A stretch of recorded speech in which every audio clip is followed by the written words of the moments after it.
আমি ভয়ঙ্কর খারাপ মানুষ। সন্দেহ করি মানুষের ভালোবাসা, এক সাপ খোলস বদল না করা।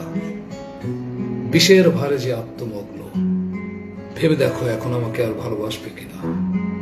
প্রেম নেই বলে কোনো দুঃখও নেই। ওইসব দুঃখ তাদেরই থাকে যারা ভাবে প্রেম বহিরাগত, মানে যা বাইরে থেকে আসে। আমি ভয়ঙ্কর খারাপ মানুষ। আয়না আমাকে দেখাতে চায় না মুখ, হয়তো আমাকে দেখে গলে গেছে তার পারদ।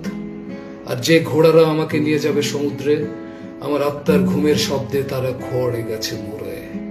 যদিও আমি তাদের নিঃশ্বাসের শব্দ শুনতে পাই। মৃত মানুষ এমনই, নিজের বাদে শুনতে পায় আর সবার নিঃশ্বাস। আমি ভয়ঙ্কর খারাপ মানুষ, ঠিক এ কারণেই নেমে গেছে সব বাতিঘর। এমনকি সূর্য এই